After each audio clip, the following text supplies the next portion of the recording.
तो फ्रेंड्स, कैसे हो आप सभी लोग। तो दोस्तों, हमने अब तक केमिस्ट्री में इनऑर्गेनिक केमिस्ट्री हमने स्टार्ट किया है। उसमें दोस्तों हमने अब तक जो बेसिक बेसिक चीज़ें हैं, बेसिक डेफिनेशन जो है दोस्तों, उसके बारे में हमने डिस्कशन किया था। पिछले वीडियो में मैंने आपको जो बेसिक फंड यूनिट्स होते हैं, यानी इलेक्ट्रॉन, प्रोटॉन और न्यूट्रॉन एक एटम के अंदर, तो उसके बारे में आपको डिटेल में इंफॉर्मेशन दी थी कि जो एटम होता है आपका, वो न्यूट्रॉन, प्रोटॉन और इलेक्ट्रॉन से मिलकर बनता है। तो ये जो पार्टिकल्स है, यानी जो यूनिट्स है एक एटम के, उनके जो मास है उनके बारे में इंफॉर्मेशन दी थी आपको। उसके बाद उनके ऊपर जो चार्जेस रहते हैं उसके बारे में, और उनकी पोजीशन एटम के अंदर कहाँ पे होती है उसके बारे में दोस्तों हमने डिस्कशन किया था। तो दोस्तों, आज के इस वीडियो में मैं आपको नया टॉपिक स्टार्ट कर रहा हूँ दोस्तों। तो आज हम स्टार्ट कर रहे हैं मोल। ठीक है दोस्तों।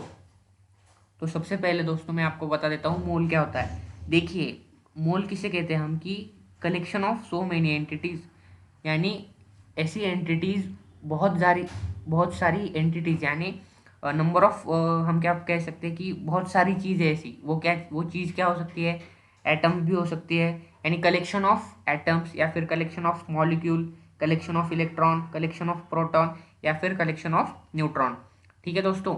तो which is equal to number of carbon atoms present in 12 gram of C612 isotope. तो collection of so many entities, मैं आपको डेफिनेशन बताता हूँ दोस्तों। सबसे पहले तो मोल किसे कहते हैं, तो ये है collection of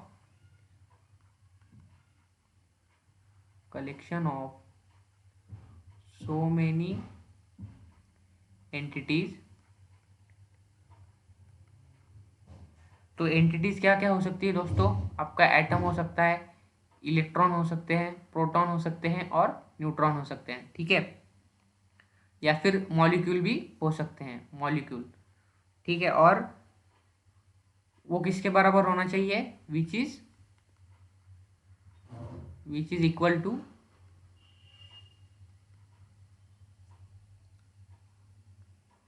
number of carbon atom present in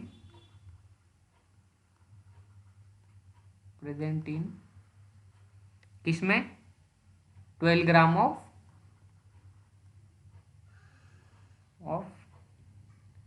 C612 isotope. ठीक है दोस्तों। तो सबसे पहले मैं बताता हूँ आपको, अभी जो कार्बन है, C612 एटम जो है कार्बन का, उसके अगर हम 12 ग्राम्स लेंगे तो उसमें जितने एटम्स होंगे उतने ही, अगर कलेक्शन ऑफ हम एटम्स या फिर electrons, collection of protons, collection of neutrons या फिर कलेक्शन ऑफ मॉलिक्यूल्स लेते हैं, तो दोस्तों उसे हम क्या कह देते हैं, 1 मोल।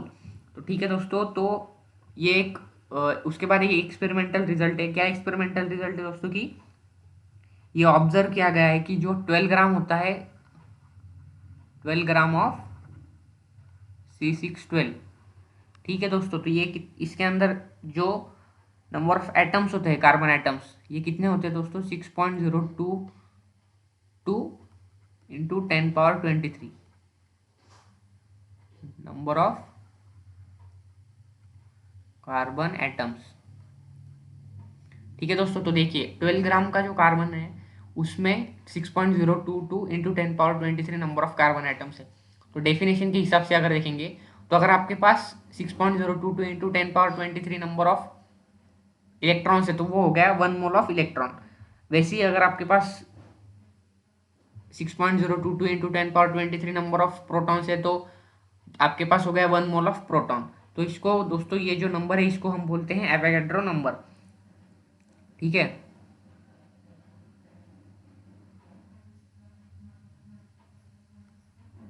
Avogadro number.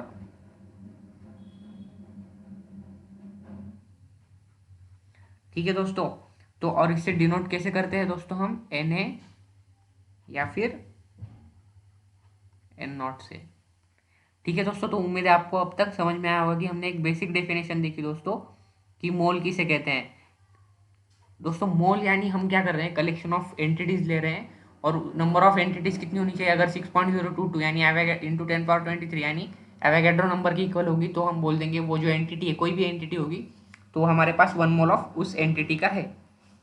ठीक है दोस्तों। ये तो हमने अब मोल की डेफिनेशन देख ली, लेकिन अब इसके बाद मोल के जो आपको इंपॉर्टेंट फॉर्मूले हैं उसको डिस्कस कर लेते हैं दोस्तों। तो सबसे पहले, ठीक है, तो सबसे पहला जो फॉर्मूला है दोस्तों, अलग अलग जब आपको इंफॉर्मेशन गिवन है, अगर आपको इफ, ये फर्स्ट है दोस्तों, if mass is given, mass of substance is given,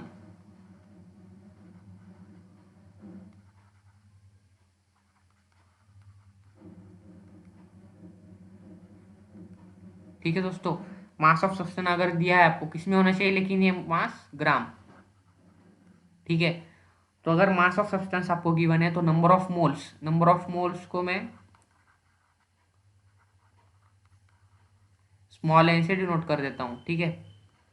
और पिछले जो एन डिनोट किया था वो न्यूट्रॉन के लिए था, तो हम नंबर ऑफ मोल्स को एन से डिनोट करते हैं। तो हम मोल का क्या, मोल की क्या वैल्यू निकल के आ जाती है, जो गिवन मास है आपको, mass of substance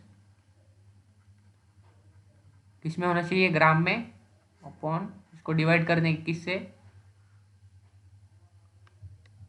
molecular mass of substance.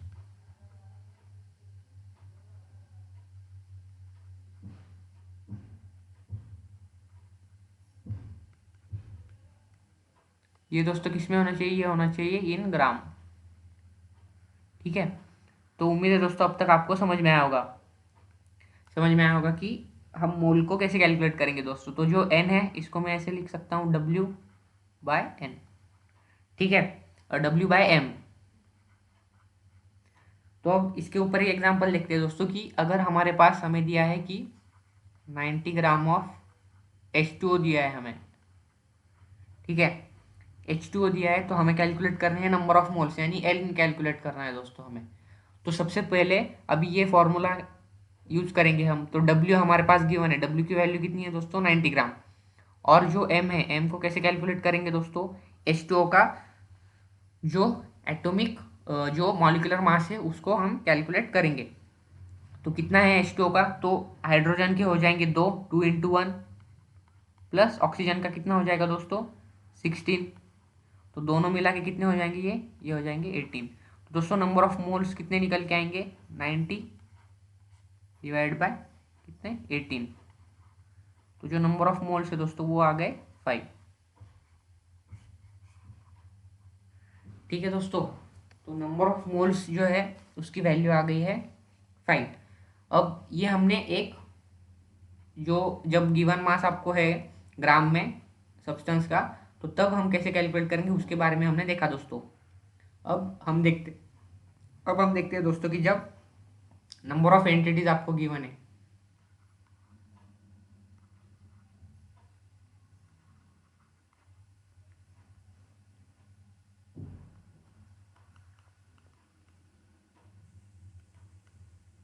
ठीक है दोस्तों। तो इस केस में क्या हो जाएगा, जो नंबर ऑफ मोल्स है दोस्तों एन, वो किसके गिवन हो जाएगा, वो इक्वल हो जाएगा एन अपॉन एन ए।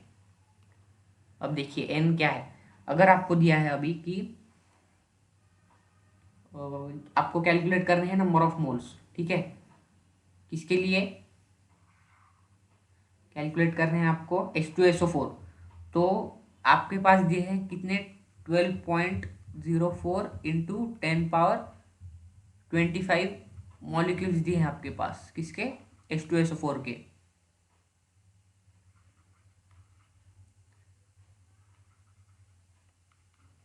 ठीक है।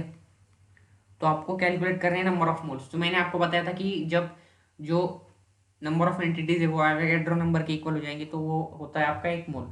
लेकिन आपके पास अभी गिवन एंटिटी है, गिवन नंबर ऑफ एंटिटीज है, तो नंबर ऑफ मोल फाइंड करने के लिए हम क्या कर देंगे, गिवन नंबर ऑफ जो मॉलिक्यूल्स है उसको एवोगैड्रो नंबर से डिवाइड कर देंगे। तो 12.04 इंटू 10^25 इंटू 10^25 डिवाइड बाय, किससे डिवाइड करेंगे, एवोगैड्रो नंबर 6.022 इंटू 10^23। तो दोस्तों इसकी वैल्यू कितने निकल के आ जाएगी, इसकी वैल्यू निकल के आ जाएगी दोस्तों 200,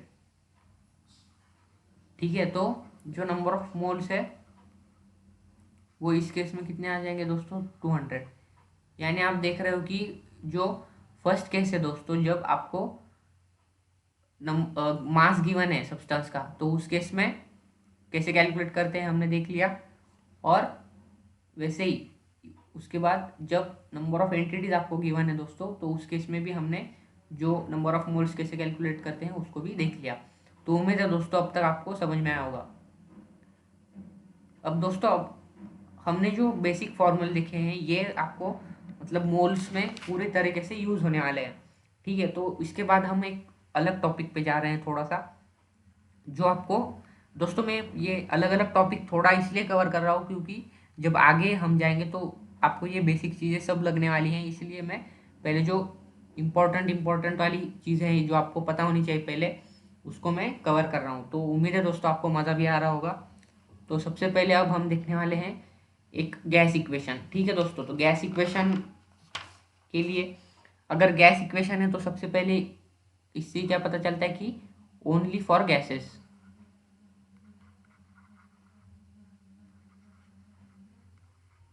ठीक है दोस्तों, ओनली फॉर गैसेस है ये। तो अब सबसे पहले जो कुछ टर्म्स है इसमें उसको मैं आपको इंट्रोड्यूस करवा देता हूँ कि जो फॉर्मूला हम यूज़ करेंगे उसमें कौन सी चीज़ें हैं। तो दोस्तों सबसे पहले यहाँ पे आता है P, उसके बाद आता है V और फिर है T। ठीक है, तो P से आपको क्या लगता है क्या होगा दोस्तों? P होता है प्रेशर आपका। V क्या होगा दोस्तों आपका? V होगा वॉल्यूम। और T होगा दोस्तों टेम्परेचर।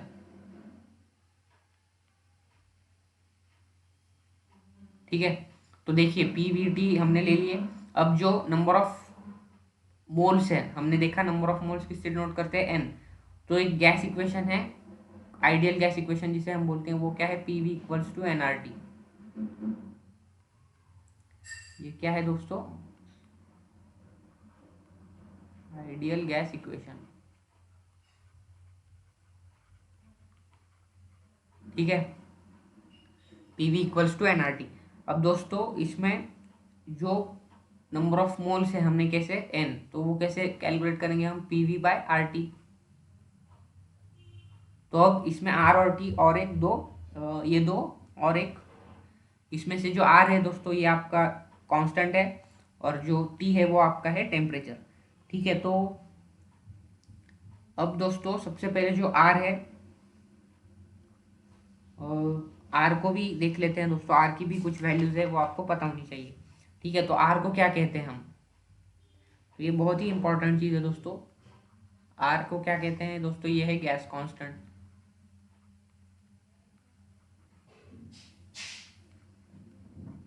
ठीक है, तो आर की वैल्यूज एकदम देख लेते हैं, झट से देख लेते हैं। तो सबसे पहले आर की जो वैल्यू है दोस्तों ये है 0.0821। किसमें है ये दोस्तों? ATM लीटर पर मोल केल्विन। ठीक है, वही अगर दोस्तों हम यूनिट चेंज करेंगे तो वो हो जाएगी 8.314 जूल पर क्या आ जाएगा दोस्तों? मोल केल्विन। और एक वैल्यू है दोस्तों आर की, वो है 2 कैलोरी पर मोल केल्विन। और दोस्तों और एक वैल्यू है लास्ट, वो है 0.083 बार लीटर पर मोल केल्विन। ठीक है दोस्तों, तो ये चारों जितनी भी वैल्यूज है ये आपको पता होनी चाहिए। किसके बारे में देखा दोस्तों हमने? ये आपका गैस कांस्टेंट। तो गैस कांस्टेंट की जो वैल्यूज है अलग अलग यूनिट्स में, उसको हमने देख लिया दोस्तों। उसके बाद एक और चीज़ है कि आपको यूनिट ऑफ प्रेशर पता होना चाहिए, तो उसको भी देख लेते हैं दोस्तों। तो सबसे पहले जो यूनिट ऑफ प्रेशर है, यूनिट ऑफ प्रेशर तो वो है 1 ATM। अगर हम 1 ATM लिखते हैं तो वो किसके बराबर होता है दोस्तों? वो होता है 1.01325 इंटू 10⁵ पास्कल। ठीक है दोस्तों, और एक रिलेशन है, आपको 2-3 रिलेशन पता होने चाहिए। ये दूसरा रिलेशन जो है वो है 1 ATM इक्वल टू 1.013 325 बार, और एक है कि 1 ATM जो होता है वो आपके किसके बराबर होता है, ये ATM यानी एटमॉस्फेरिक प्रेशर मेजर करने के लिए यूनिट है। तो ये इक्वल होता है दोस्तों 76 सेंटीमीटर ऑफ Hg। यानी इस प्रेशर पे जो अगर मर्क्यूरी आपने लिया है तो वो 76 सेंटीमीटर दोस्तों राइज करेगा, अगर हमने एक ट्यूब में ले रखा है तो। ठीक है, तो ये दोस्तों हमने कुछ बेसिक इन्फॉर्मेशन देख ली कि जो प्रेशर है, जो कुछ टर्म्स है जो यूज़ होती है पूरे केमिस्ट्री में, और जो मोल है उसको भी हमने डिस्कस कर लिया। उसके बाद दोस्तों कुछ टेम्परेचर के रिलेशंस है वो भी आपको पता होनी चाहिए, टेम्परेचर के यूनिट्स है। तो दोस्तों यूनिट्स ऑफ टेम्परेचर, तो सबसे पहले दोस्तों आपका आता है टेम्परेचर इन केल्विन, और दूसरा है दोस्तों टेम्परेचर इन जो हम मेजर करते हैं वो है फ़ारेनहाइट। ठीक है, तो दोस्तों टेम्परेचर इन केल्विन को क्या लिखते हैं हम, वो किसके इक्वल होता है, वो होता है टेम्परेचर इन सेल्सियस प्लस 273। ठीक है, और जो टेम्परेचर इन फ़ारेनहाइट होता है दोस्तों वो किसके बराबर होता है, वो होता है 5/9 टेम्परेचर इन सेल्सियस, 9/5 सॉरी 9/5, हाँ 9/5, 9/5, एक मिनट,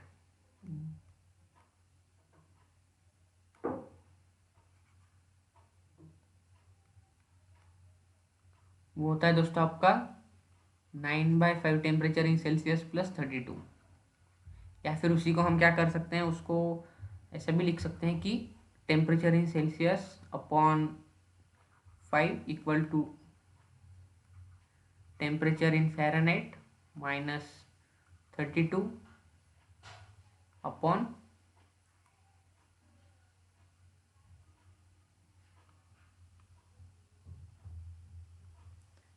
फ़ारेनहाइट माइनस 32 अपॉन 9। ठीक है दोस्तों, तो ये आपको कन्वर्जन करने के लिए ये बहुत ही यूज़फुल रहने वाले हैं दोनों भी जो फॉर्मूलेज, एक ये वाला टेम्परेचर इन केल्विन और एक टेम्परेचर इन फ़ारेनहाइट। ठीक है दोस्तों, तो ये आपको पता होनी चाहिए। तो दोस्तों हमने अब तक बेसिक बेसिक चीज़ें देख ली हैं, तो उम्मीद है दोस्तों आपको पसंद आ रहा होगा ये। मैं अगले वीडियोज़ में आपके लिए और भी बहुत सारी जो इम्पोर्टेंट चीज़ें हैं पूरी इनऑर्गेनिक केमिस्ट्री से रिलेटेड, और बहुत सारे अच्छे अच्छे क्वेश्चन भी है दोस्तों, उसको भी हम करेंगे। तो उम्मीद है दोस्तों आपको ये वीडियो भी पसंद आया होगा। तो आज के लिए बस इतना ही। Thank you, goodbye and have a nice day. हंसते रहिए, मुस्कुराते रहिए।